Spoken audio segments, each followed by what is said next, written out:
Gaudete, rejoice. It is the third week of Advent. The hue goes from purple to rose, the colors we see at the dawn of each day. We come closer to the celebration of the Lord's Nativity. Granted, an event that happened once in a moment in time, and yet we celebrate it every year as we remember God's coming to us uniquely in this world.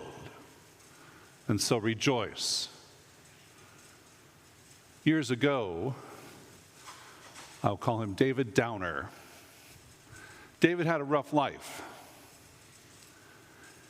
He had lost his job, his house, and to cap that off, he had lost a family member. And so we were talking. I said, so David, it is the third Sunday of Advent. Rejoice, gaudete. He said, Father Mike, there is no real reason for me to rejoice. I said, really? He said, yes. Well, I get kind of what you talk about. I get the meaning of Advent, but I don't feel, I'm not experiencing any reason to rejoice. I just need a reason to rejoice. And so he went on to say what was happening in his life. So what about neighbors? Well, they reach out. You know, there's Harry Happiness and Susie Sunshine, and they're always up, up, up, up. But I can only take so much of that. And it's like, nice smile and say thank you very much and close the door. So you might want to rethink that. Advent calls you to open the door to Christ. He says, I know that. I know that. But I just don't feel that there's a reason to rejoice. He said, if I saw a neighbor who is blind cured, that would be a reason to rejoice. If I saw somebody who was crippled actually cured and walk, that would be a reason to rejoice. We hear it in the gospel. Jesus says to John the Baptist's disciples, go back and tell John what you see and what you hear.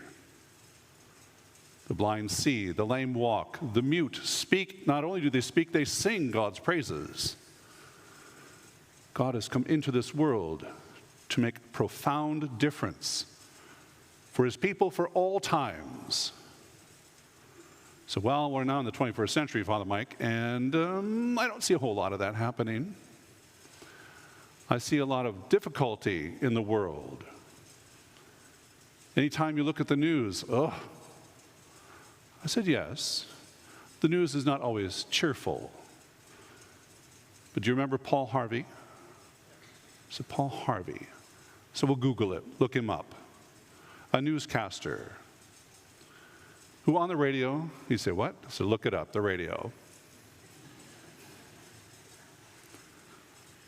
He would read the news, and like everyone else, simply read it. And it wasn't always cheerful, and I agree, there was not a whole lot of rejoicing happening. But they did something unique. And now, page 2, the rest of the story. And he would bring in the light that countered the darkness of this world, reminding people that there is always a reason to be joyful, to be thankful, a reason to rejoice that God is among and within us. I get it. But you're not convinced, are you, David? Not really. I just want one reason. Just one reason I can hold on to that's simple, that's easy for me to remember and to hold on to and focus when all these difficult challenges are coming my way, when life hands me all these crosses. I just want one reason to rejoice. Just one. I said, well, David, there's only one reason I can think of. For God so loved the world that he gave his only Son, that those who believe in him might not perish, but have eternal life.